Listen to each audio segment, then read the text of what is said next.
impasse or even outright defeat on the front line, economic and communicational collapse, reduction of the provincial budget with increasing transfers to the core, protests and attempts at greater autonomy for individual regions. These are just the beginning of a hypothetical cause and effect model that could lead to the third major collapse of the world's largest country in the last 100 years. And some of these developments are already taking place. How could such a scenario play out? Which regions might seek secession first?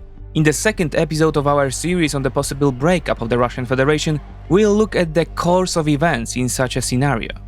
Welcome to the 20s Report.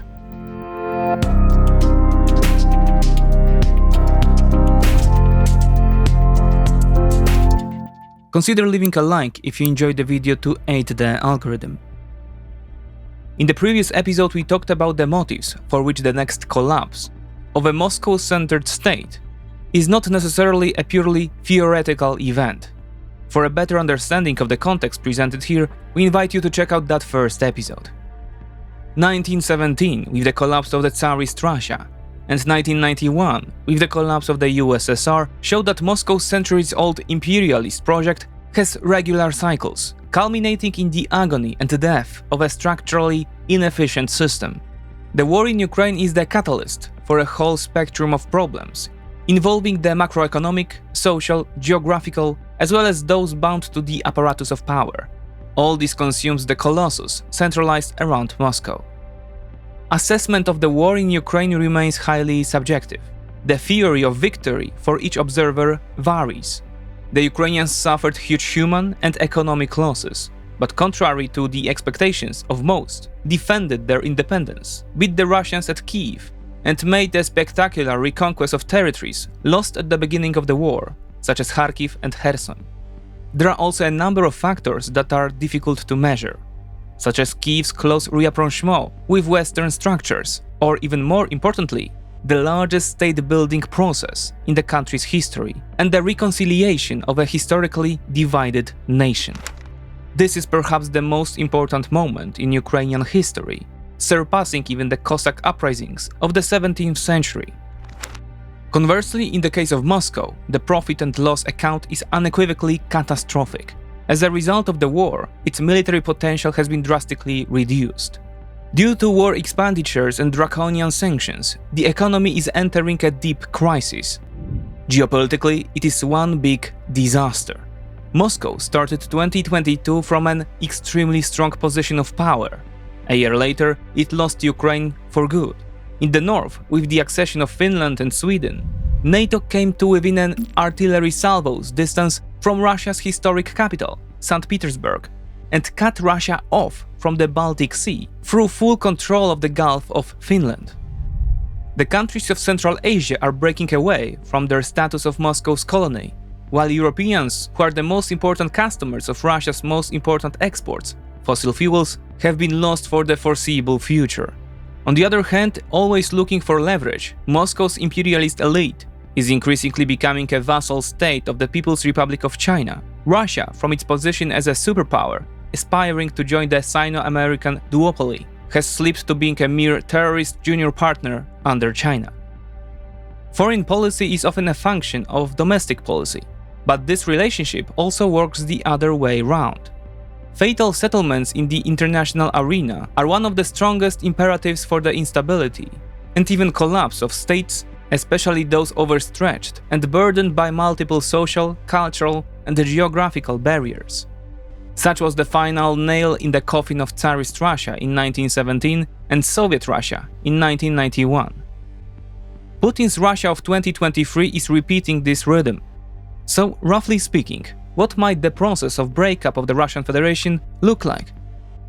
At the time of writing, the phrase "the defeat of the Russian Federation in Ukraine" is a controversial statement, but indefinite impasse is not. However, both result in economic Armageddon for the Kremlin's public finances. Only 2.5 months into 2023, and Moscow has already fallen into a deficit level intended for the whole year. The sanctions and their successive iterations are multiplying problems, which are constantly compounding. Tax declines from raw material sales reach 50% year-on-year. The price of Russian Urals crude oil is approaching the price of $45, the lowest in 2 years and almost $30 less than Brent. At this price, production at most Russian fields is becoming unprofitable. The sale of hydrocarbons to China and India only partially helps the situation, as both Beijing and Delhi are taking advantage of Moscow's weakness and buying it at large discounts. Concurrently, there is a collapse in imports and an exodus of many specialized companies. While the lack of cheeseburgers and new Mercedes cars is less of a problem, the lack of specialized equipment for industry, including machinery and semiconductors, which Russia does not produce itself and has imported entirely from the West, is a massive challenge. The primitivization of military production is already a reality, with optical systems for tanks or integrated circuits for missiles beginning to be in short supply or simply not available. Yes, Chinese components can replace part of the demand, but first, they take a long time to integrate. Second, they are often inferior to Western ones. And third, the Chinese may simply not want to sell them to Russians for the fear of Western sanctions and losing markets far more important than the Russian one. Military production is a pressing problem, but perhaps an even greater problem is communication decay, also a result of Moscow's isolation. In the world's largest country, one that is extremely centralized and stretches across 11 time zones, good connectivity is fundamental to maintaining internal cohesion. Meanwhile, the volume of air freight traffic in Russia fell by almost 60% in 2022. This is a result of lower transport volumes, but there are also technical problems. For example, Sukhoi Superjet 100 aircraft are close to being grounded. The reason? A shortage of French-produced spark plugs for engines. The supply of spare parts will lead to diminishing air traffic. Noticeable declines have also been recorded in Russian rail traffic. These are events that are underway. Viewed from a bird's eye view, these processes lead to soaring poverty levels, pronounced socio-economic inequalities, declining federal financial subsidies, deteriorating local infrastructure and state connectivity, environmental disasters, failing health services, rampant corruption, inflation, and increasing alienation of the population from centralized decision-making. The disproportion of national minorities among the victims of the war in Ukraine should also not be forgotten. The scale of the problems and their accumulation depends on the region and social class concerned, but the process is most severely affecting the poorest inhabitants of Russia's provinces. Yet the publicly accused wrongdoer for this state of affairs is often not the Kremlin, or at least not yet. The role of well-paid scapegoat here is played by a local baron, governor, administrator, or whatever you want to call him, appointed on Moscow's behalf. It is he, thoroughly corrupt, driving the latest model Bentley, who steals the money sent from Moscow. This is a popular image among Russian locals. As long as Moscow signals that it is in control of the situation, and therefore the local baron has enough resources to maintain relative calm in the province, and the state of his bank accounts does not drastically decrease, the system works. Nevertheless, when public sentiment degrades, and the first large-scale protests emerge, then the situation for the barons could become uncomfortable. On the one hand, they will be attacked, most often verbally, though perhaps also physically, by local people, who will demand that they fulfill their local duties and regional loyalties. On the other hand, they will be pressured by the Kremlin, which expects regular transfers to the core and the suppression of unrest. In this scenario, particularly in resource and industrial-rich regions, there may be a very strong temptation for the barons to cut their existing ties with Moscow and join the people. This would not be the first time this has happened. In 2020, mass protests in Khabarovsk erupted following the arrest by the central authorities of Sergei Furgal, the local governor, or in our nomenclature, baron. Furgal, who was a member of the opposition party, but above all, he was respected by local residents and cared about the region he governed. Enough reason to present an acute threat to the Kremlin, especially given the distance from Moscow. As his popularity was a threat, he was eventually sentenced to 22 years for murders he allegedly had committed 15 years earlier. The protest eventually subsided because Moscow's central control was still strong. It might also happen that the local baron, fearing Furgal's fate, will prove loyal to the Tsar. Then, inevitably, there will be new claimants to the local throne who will call for greater economic autonomy and the overthrow of the baron. And power is held only by he who has the populace behind him. Then there is the human factor: president, prime minister, other ministers. Suddenly there will be many new vacancies in the power structures of new hypothetical states. The narrative will shift by 180 degrees. Moscow will increasingly be seen as an exploitative colonial metropolis. As long as the regime has the resources to suppress or manage crises within the empire, the situation remains calm. However, everything can change in the blink of an eye when the system is tested and proves inefficient. In the 22 non-Russian republics, such as Bashkiria and Tatarstan, ethnic issues which Moscow has for years tried to drown out and replace with Russian culture and language will come to the fore. While the ethnic divide will exacerbate the divisions, the more significant motive is a breakdown in the Kremlin, Baron, the people axis. For it is on the vertical arrangement of power that the entire Russian model of control rests. The power structure in the present Russian Federation is much more fragile than in the Soviet Union. A narrow group of individuals has replaced the Communist Party, and everything rests on the leader, from whom there is an undefined or rather absent succession mechanism. Nevertheless, in the event of the emergence of the first movements demanding greater autonomy or even secession, the current state apparatus, in order to maintain power, will have to take countermeasures. There are essentially two options. Now a moment for our sponsor. Thanks to them we can continue our endeavor. In today's episode we are supported by Speakly. Holidays and international trips time are approaching. Sightseeing is one thing, but being able to talk to locals and soak up the culture in their native language is what really enriches the whole experience. Even talking in a restaurant and ordering a meal in another language allows you to build a relationship and gives you tremendous joy. Traveling opens horizons, and learning a language can expand them even more. Speakly will help you with this. It is an application created by two polyglots who speak 7 languages. They have created a unique learning method that allows you to learn up to 5 times faster than standard methods. You learn only the words and phrases you need for everyday situations. With Speakly you can choose to focus on writing, pronunciation, listening, or a combination of all your language learning needs. Try Speakly for free for 7 days and get a 60% discount on a 1-year learning plan. The Chechen model, or violent pacification, is the most natural. Moscow aggressively suppresses the protests.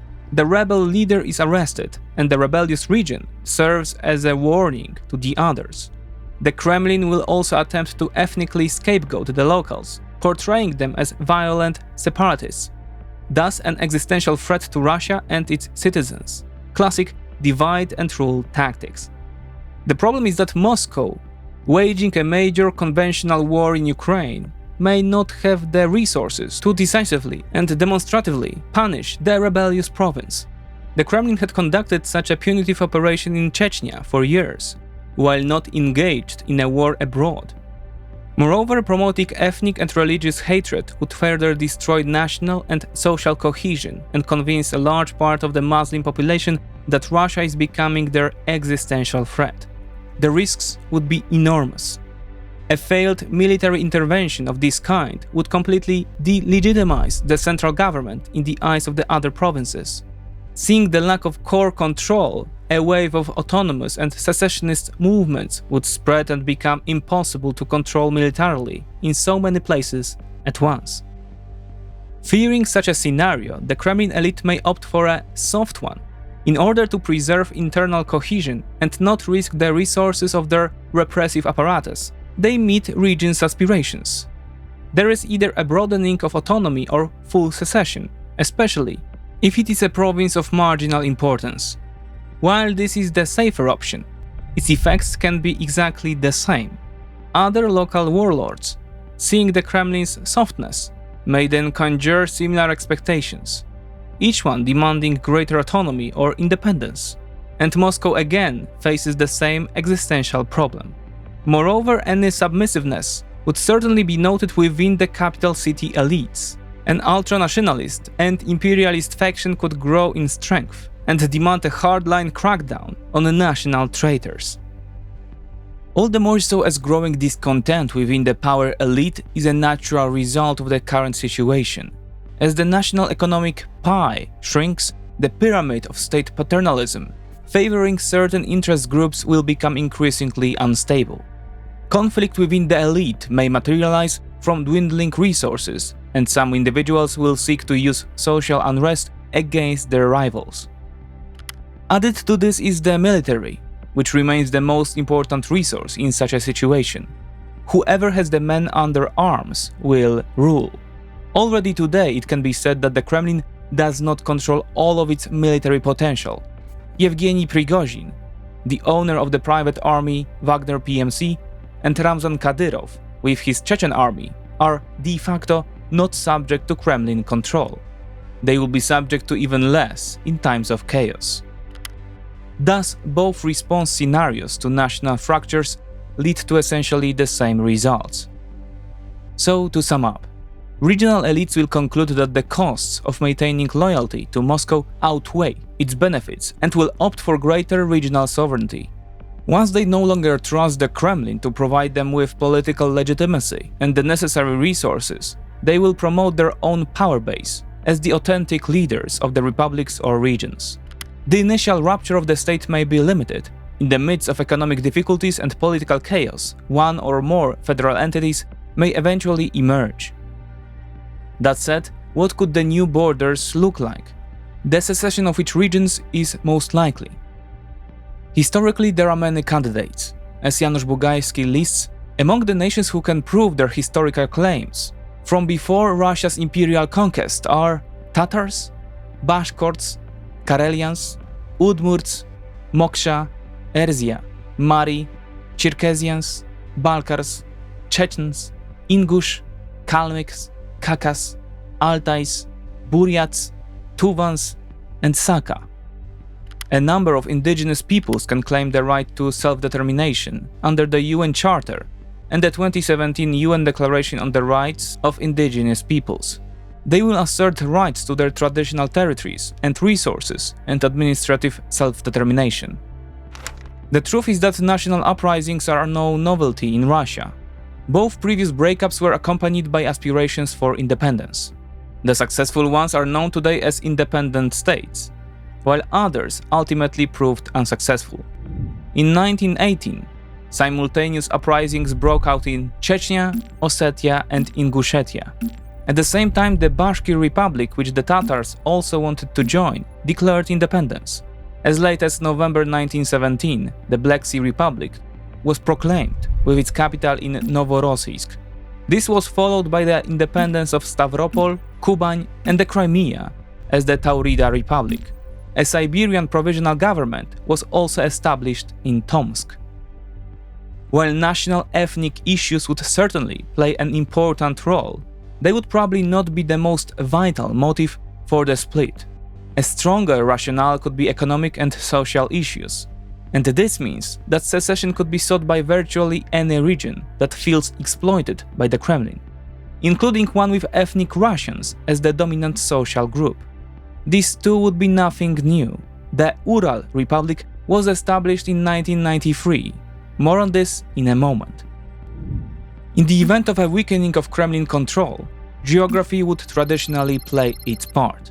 Distance and the level of colonial exploitation make the most likely candidates for secession the regions furthest from Moscow, Siberia and the Far East. So potentially the Siberian Republic and the Far Eastern Republic, whose territorial scope would include several regions and oblasts. Let's point out at the outset that drawing potential borders is more of a game and an intellectual exercise than an actual prediction. There are too many variables to predict this with any degree of certainty. Also, for the sake of simplicity, let's assume that following the example of post-colonial Africa, the new post-Russian states would also retain the borders drawn by the colonizers. Let's start with perhaps the most important piece in the whole puzzle: Siberia. During the post-Tsarist civil wars, Siberian regionalists who claimed a separate identity and sought to emulate the American War of Independence against Russian colonial rule formed a provisional government of autonomous Siberia in January 1918. However, this was dismantled by the Bolsheviks. Nevertheless, a significant amount of ethnic Russians may support the sovereignty or secession of regions with which they have much more in common than with Moscow, despite their common language. The new Siberian Republic could include Krasnoyarsk Krai, Sakha, Magadan, Chukotka and Kamchatka. The 7 million square kilometers of territory would put the country on par with Australia. The country, due to its low population density, would have a modest 4 million inhabitants, while the economy of $55 billion puts it on a level slightly higher than Uganda and smaller than Lithuania. The most natural candidates for the capital would be Krasnoyarsk and Yakutsk. The low economic level of the new entrants is a natural result of low population density, and also of years of capital and human transfers to Moscow, and the overall inefficiency of the Russian system to utilize the potential of these resource-rich areas. The Far East is one of the most rebellious provinces today, with a strong autonomy movement. The 2020 arrest in Khabarovsk of the aforementioned Furgal caused big protests. The Far Eastern Republic would potentially include the following oblasts, regions, and krais: Primorsky, Sakhalin, Khabarovsk, Jewish, Amur, Zabaikalski, Buryatia, Irkutsk, Tuva, Altai, and Khakassia. The country would have a population of some 10 million and start with an economy of 90 billion, slightly more than Bulgaria and smaller than Slovakia. This also shows how the potential of this area is drained, which with an area of over 3 million square kilometers would be the 7th largest country in the world. Leapfrogging India and others, the most natural candidates for capital cities are Vladivostok, Khabarovsk, or Irkutsk. Both new states, Siberia and the Far East, redirecting the potential of their people and lands to their needs, have the prospect to rapidly improve their local economies, while good connectivity with East Asia through Pacific ports would make the chances of further development promising. Strong secessionist tendencies may also be exhibited in the central Volga region, resulting in the rebirth of the Idel-Ural state. This was a short-lived independent republic, proclaimed in March 1918 in the Tatarstan capital Kazan, ensuring the unification of Tatars, Bashkirs, Chuvash and other peoples, and their liberation from the Russian Empire. It encompassed present-day Tatarstan, Bashkortostan, with some activists even demanding parts of the Caspian coast. After the collapse of the USSR, both Tatars and Bashkirs attempted to gain independence by peaceful means, but Moscow eventually quashed these. As Bugajski debates today's incarnation of the Central Volga region, promoted by the Free Idel-Ural movement, would include the republics of Tatarstan, Bashkortostan, Chuvashia, Mari El, Udmurtia, and Mordovia, with the latter renamed to Erziano Moksha, in recognition of the two nations that comprise it. The new Idel-Ural state could be a confederation, in which each republic would conduct its own internal and foreign policy. Some activists proposed that the Komi Republic, Perm Krai, and Orenburg Oblast be included in the larger confederation, so that the new state could share a border with Kazakhstan. The new confederate state of Idel-Ural would have a population of over 17 million, or roughly the size of Kazakhstan, a GDP of over $100 billion, 50% larger than Uzbekistan, and half the size of Kazakhstan's. The capital could be in Kazan or Ufa, as both cities are major metropolitan areas. The Tatars and Bashkirs have their own independence movements, and if there were to be an upheaval within the federation, we would certainly witness their revival. Some Bashkirs are already fighting on the side of Ukraine today. Economically, the state could also have grounds for self-determination, as it is already the industrial base of the Russian Federation. In practice, it would be the sixth republic of Central Asia and economically strongest after Kazakhstan. Inter-republican initiatives can also include the revival of the independent Mountain Republic of the North Caucasus, which existed between 1918 and 1922. The Confederative Republic included 7 constituent states: Dagestan, Chechnya, Ingushetia, Ossetia, Cherkessia, Abkhazia, and the Nogai Steppes. The Caucasus melting pot rather prevents the formation of a unitary state, but a loose confederation would be possible. The 8 million strong population would be twice that of neighboring Georgia. However, the GDP of both countries would be virtually the same, at $25 billion. The stronger secessionist tendencies of Siberia, the Far East, and the Central Volga region would split the present Russian Federation in half, isolating the largely Russian regions beyond the Ural Mountains. But this area has also sought secession from Moscow throughout its history. The Ural Republic was established on the basis of a referendum held on 12th of April 1993, but the project was ultimately quashed. The regions east of Ural could join the emerging blocs or form the new Ural Republic. These could include the following regions: Yamalo-Nenets, Khanty-Mansiyski, Sverdlovsk, Chelyabinsk, Kurgan, Tyumen, Omsk, Tomsk, Novosibirsk, Kemerovo, and Altai Krai. This could be an interesting creation, as the Ural Republic would start with the strongest economy of the entities listed so far. Apart from Moscow and St. Petersburg, it is the economically strongest part of the Russian Federation. Its GDP would reach nearly $200 billion, close to that of Kazakhstan and about the size of Greece. The 25 million inhabitants would even exceed Kazakhstan's current population. The capital could be Novosibirsk or Yekaterinburg, both being the largest cities in the Russian Federation after Moscow and St. Petersburg. Naturally, the status of Kaliningrad would be in question. The Poles would not agree to its incorporation into the Federal Republic of Germany, whereas a division between Poland and Lithuania is also questionable due to potentially major ethnic problems. The most legitimate option is the disarmament of the oblast and the creation of a fourth Baltic Republic, which would have the prospect of joining the European Union. A European Kaliningrad with a GDP of $7 billion and 500,000 inhabitants would economically start from the level of current-day Montenegro. The closer to Moscow, the less likely secessionist tendencies become. All the more so because, as we mentioned, the nationalist movement, whose aim would be to create a mono-ethnic state located around Moscow, would run its game. The regions that would remain loyal to Moscow in such a scenario would go on to form the economically strongest entity after the breakup, as was the case with Russia after the collapse of the USSR. With a GDP of $1.2 trillion, it is currently at the level of the Netherlands, Mexico, or Indonesia. The population of the Moscow Republic, over 70 million, is slightly more than the current population of the UK or France.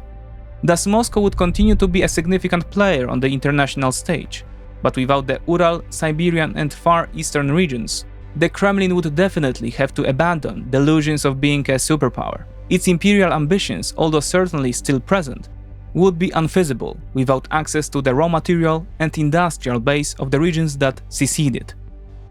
Once again, it should be noted that drawing the borders on the map like this is more of a game, but nevertheless it can help us to see something more. The separated entities would deplete the GDP of the Russian Federation by only 25%, while accounting for more than 80% of its current territory and 45% of the population. What's more, many residents of Moscow and the surrounding area are emigrants from these provinces. These disproportions unquestionably show how hyper-centralization hampers the development of the province and drains its resources. In the final episode of this series, we will look at the problems that the breakup of the Russian Colossus would generate, the impact on the domestic situation, and the global geopolitical implications on the near abroad and beyond. We hope you will join us. Until next time.